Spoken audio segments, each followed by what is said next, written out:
ಸ್ವಾತಂತ್ರ್ಯೋತ್ತರ ಭಾರತದಲ್ಲಿ ಅತಿ ಹೆಚ್ಚು ಕಾಲ ಅಧಿಕಾರದ ಕೇಂದ್ರದಲ್ಲಿದ್ದ ನಾಯಕ ಅನ್ನೋ ದಾಖಲೆಯನ್ನ ತಮ್ಮ ಹೆಸರಿಗೆ ಬರೆದುಕೊಂಡಿದ್ದಾರೆ ನರೇಂದ್ರ ಮೋದಿ.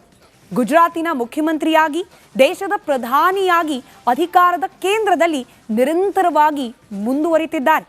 ಗುಜರಾತಿನ ವಡ್ನಗರದ ರೈಲ್ವೆ ನಿಲ್ದಾಣದ ಚಾಯ್ ವಾಲಾನ ಮಗ ಮೋದಿ ಆಗಿದ್ದು ಹೇಗೆ ನೋಡೋಣ ಎಳೆ ಎಳೆಯಾಗಿ.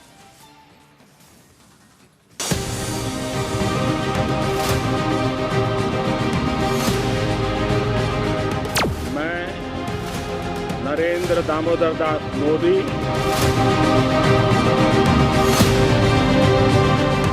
ಹೀಗೆ ನರೇಂದ್ರ ದಾಮೋದರ ದಾಸ್ ಮೋದಿ ಅನ್ನೋ ಹೆಸರಿನವನಾದ ನಾನು ಅಂತ ಮೊಟ್ಟ ಮೊದಲ ಬಾರಿಗೆ ಮುಖ್ಯಮಂತ್ರಿಯಾಗಿ ಪ್ರಮಾಣ ವಚನ ಸ್ವೀಕರಿಸಿದ್ದು ಅದ್ಯಾವ ಮುಹೂರ್ತದಲ್ಲೋ ಗೊತ್ತಿಲ್ಲ.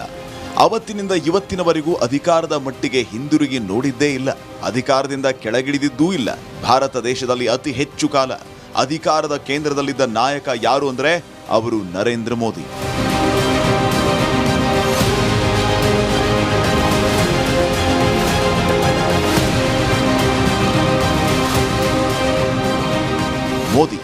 ಮೋದಿ ಆಗಿದ್ದು ಹೇಗೆ? ಬರೀ ಒಳ್ಳೆ ಮುಹೂರ್ತದಿಂದ ಆದದಲ್ಲ, ಬರೀ ಒಂದು ಸಂಘಟನೆಯಿಂದಷ್ಟೇ ಆದದ್ದೂ ಅಲ್ಲ. ಮೋದಿ ಆಗೋದಕ್ಕೆ ಒಂದು ರಾಜಕೀಯ ಪಕ್ಷ ಮಾತ್ರ ಕಾರಣ ಅಂದ್ರೆ ಅದೂ ಸತ್ಯವಲ್ಲ. ಒಂದು ಸಿದ್ಧಾಂತವಷ್ಟೇ ಕಾರಣ, ಅದೂ ಪೂರ್ಣ ಸರಿಯಲ್ಲ. ಮೋದಿ ಆಗೋದಕ್ಕೆ ಅವರ ಫಾದರ್, ಗಾಡ್ ಫಾದರ್, ಇನ್ಯಾರೋ ಓರ್ವ ಲೀಡರ್, ಒಬ್ಬ ವ್ಯಕ್ತಿಯಷ್ಟೇ ಕಾರಣ ಆಗಿರಲು ಸಾಧ್ಯ ಇಲ್ಲ. ಆದರೆ ಇವರೆಲ್ಲ ಸರಿಯಾದ ಕಾಲಘಟ್ಟದಲ್ಲಿ ಸರಿಯಾದ ಕಾರಣಕ್ಕೆ ಬಂದು ಹೋದದ್ದು ಕಾರಣವಾ ಇರಬಹುದು, ಅದಿಲ್ಲದೆಯೂ ಆಗಿರಬಹುದು. ಅಸಲಿಗೆ ಮೋದಿ ಆದದ್ದು ಹೇಗೆ? ಮೋದಿ ಆದದ್ದು ಹೇಗೆ? ದಾಖಲೆ ಅವಧಿ ಅಧಿಕಾರದ ಬುನಾದಿ 9,011 ದಿನ ಚುನಾಯಿತ ಸರ್ಕಾರದ ಮುಖ್ಯಸ್ಥ.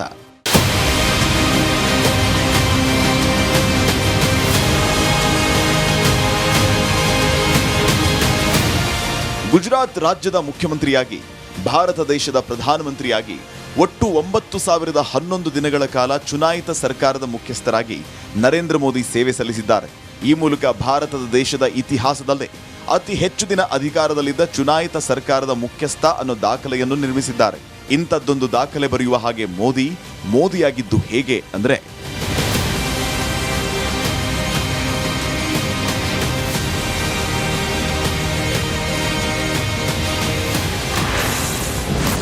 Personality, duty, quality. ಈ ವಿಶ್ಲೇಷಣೆಯ ಮಟ್ಟಿಗೆ ಕೆಲ ಹೊತ್ತು ನೀವು ಮೋದಿ ಬಗೆಗಿನ ರಾಜಕೀಯ ಕನ್ನಡಕವನ್ನ ಪಕ್ಕಕ್ಕಿಟ್ಬಿಡೋಣ. ನರೇಂದ್ರ ಮೋದಿ ಅನ್ನೋ ವ್ಯಕ್ತಿಯ ಲೈಫು ಹಾಗೂ ಅವರು ಪಡೆದಿರೋ ಸಕ್ಸಸ್ನ out of the box think ಮಾಡಿ ನೋಡೋಣ. ಆಗ ಮೇಲ್ನೋಟಕ್ಕೆ ಕಾಣುವ ಕಾರಣ ಅದೇ ಆ ವ್ಯಕ್ತಿತ್ವದ ಜಡರಹಿತ ಗುಣ. ಹಾಗೆ ಒಂದು ಗುರಿಯೆಡೆಗೆ ಅವಿರತವಾಗಿ ಕಿಂಚಿತ್ತೂ ಬೇರೆ ಕಡೆ ಗಮನ ಹರಿಸ್ತೆ, ಎಂಥ ಸಂದರ್ಭದಲ್ಲೂ ವಿಚಲಿತರಾಗದೆ ನಿರಂತರ ಕೆಲಸ ಮಾಡುವ ಛಲ ಹಾಗೂ ಆ ಛಲದ ಬಲ ಒಗ್ಗೂಡಿಸಿ ಕೆಲಸದಲ್ಲಿ ಹಾಕುವ ಮೇಲ್ಪಂಕ್ತಿ. ಹಾಗೆ ಯಾವುದೇ ಕೆಲಸ ಇರಲಿ ಅದರ ಗುಣಮಟ್ಟದಲ್ಲಿ ರಾಜಿ ಮಾಡಿಕೊಳ್ಳದ ನಿಷ್ಠುರವಾದಿತನ. Branding, marketing, story telling.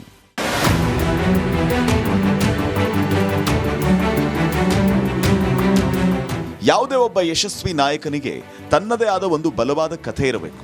Modi ಅವರು ತಮ್ಮ ಬಾಲ್ಯದ ಬಡತನ, ಚಹಾ ಮಾರುತ್ತಿದ್ದ ದಿನಗಳು ಮತ್ತು ಸಾಮಾನ್ಯ ಹಿನ್ನೆಲೆಯನ್ನ ಎಂದೂ ಮುಚ್ಚಿಡಲಿಲ್ಲ. ಬದಲಿಗೆ ಅದನ್ನೇ ತಮ್ಮ ಅತಿ ದೊಡ್ಡ ಶಕ್ತಿಯನ್ನಾಗಿ ಮಾಡಿಕೊಂಡ್ರು. ಇದು ಭಾರತದ ಕೋಟ್ಯಾಂತರ ಸಾಮಾನ್ಯ ಜನರಿಗೆ ನಮ್ಮಲ್ಲೊಬ್ಬ ವ್ಯಕ್ತಿ ನಮಗಾಗಿ ಏನೋ ಮಾಡ್ತಾ ಇದ್ದಾನೆ ಅನ್ನೋ ಭಾವನೆಯನ್ನ ಆರಂಭದಲ್ಲಿ ಮೂಡಿಸಿತು.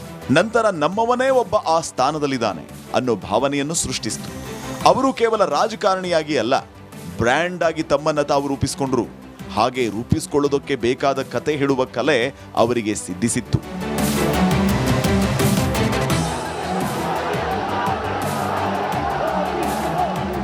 भाइयों बहनों, उनको तो मांगने में शर्म आती होगी, मुझे मांगने में शर्म नहीं आती. और भाइयों बहनों, ये जनता जनार्दन ईश्वर का रूप होता है. ये जनता जनार्दन परमात्मा का अंश होता है. मैं जनता से नहीं मांगूंगा तो किससे मांगूंगा? Master of Crisis Management.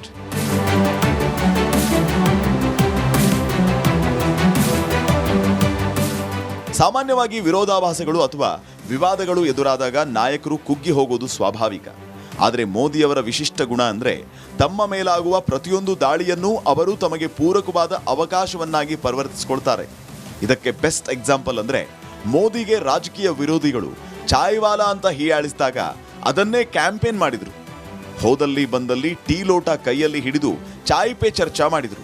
ವಿರೋಧಿಗಳ ಅಸ್ತ್ರವನ್ನೇ ತಮಗೆ ರಕ್ಷಾ ಕವಚ ಮಾಡಿಕೊಳ್ಳುವ ಈ ಚಾಣಾಕ್ಷತನ ಅವರ ಯಶಸ್ಸಿನ ಹಿಂದಿನ ದೊಡ್ಡ ರಹಸ್ಯ.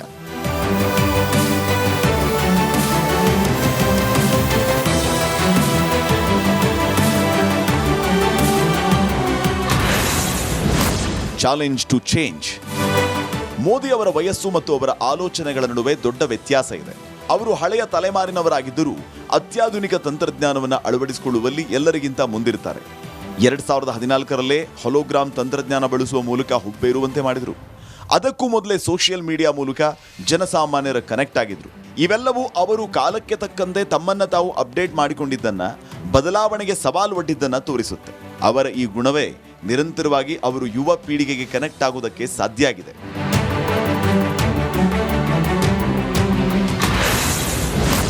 Discipline and micro management.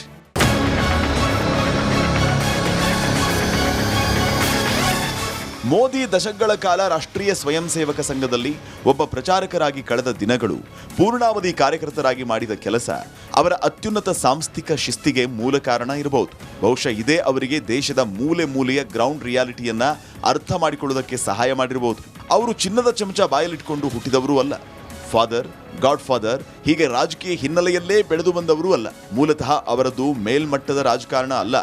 ತಳಮಟ್ಟದ ಸಂಘಟನೆ ಹೇಗೆ ಕೆಲಸ ಮಾಡುತ್ತೆ ಅನ್ನೋದು ಅವರಿಗೆ ಗೊತ್ತು.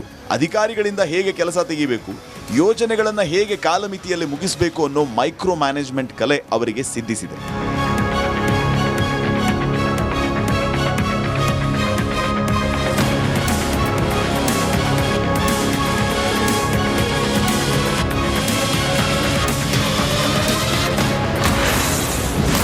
Emotional intelligence. ಜನರ ನಾಡಿ ಮಿಡಿತ ಅರಿತು ನಡೆಯುವಂತಹ ನಡೆ ಮೋದಿ ಮುನ್ನಡೆಗೆ ಮೂಲ ಕಾರಣ ಇರಬಹುದು. ಜನರ ಭಾವನೆಗಳನ್ನ, ಅವರ ಆಸೆ ಆಕಾಂಕ್ಷೆಗಳನ್ನ ಮತ್ತು ಅವರಲ್ಲಿರುವ ದೇಶ ಪ್ರೇಮದ ಸುಪ್ತ ಪ್ರಜ್ಞೆಯನ್ನ ಹೇಗೆ ಜಾಗೃತಗೊಳಿಸಬೇಕು ಅನ್ನೋದು ಅವರಿಗೆ ತಿಳಿದಿದೆ. ಮನ್ ಕಿ ಬಾತ್ನಂತಹ ಕಾರ್ಯಕ್ರಮಗಳ ಮೂಲಕ ಅವರು ರಾಜಕೀಯದಾಚೆಗೂ ಜನರ ದೈನಂದಿನ ಬದುಕಿನೊಂದಿಗೆ ಕನೆಕ್ಟ್ ಆಗೋದು ಅವರ ಎಮೋಷನಲ್ ಇಂಟೆಲಿಜೆನ್ಸ್ಗೆ ಎವಿಡೆನ್ಸ್.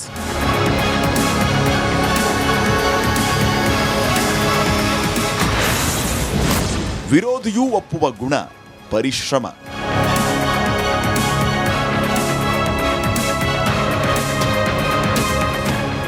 ಮೋದಿ ವಿರೋಧಿಗಳು ಒಪ್ಕೊಳ್ಳುವ ಒಂದು ಸತ್ಯ ಅಂದ್ರೆ ಅವರ ಅವಿರತ ಪರಿಶ್ರಮ. ಅಂದಿಗೂ ಇಂದಿಗೂ ದಿನಕ್ಕೆ 16ರಿಂದ 18 ಗಂಟೆಗಳ ಕಾಲ ಕೆಲಸ ಮಾಡುವ ಅವರ ದೈಹಿಕ ಮತ್ತು ಮಾನಸಿಕ ಸಾಮರ್ಥ್ಯ ಅದ್ಭುತವಾದದ್ದು.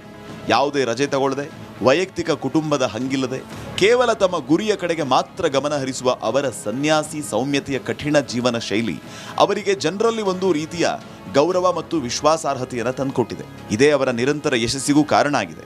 ಹಾಗಾದ್ರೆ ರಾಜಕೀಯ ಸವಾಲುಗಳ ಮಧ್ಯೆ, ರಾಜಕಾರಣದ ದಾಳಿಗಳ ಮಧ್ಯೆ ಮೋದಿ ಮೋದಿ ಆದದ್ದು ಹೇಗೆ? ನೋಡೋಣ ಮುಂದಿನ ಎಳೆಯಲ್ಲಿ. ರಿಪಬ್ಲಿಕ್ ಕನ್ನಡ, ಬೆಂಗಳೂರು.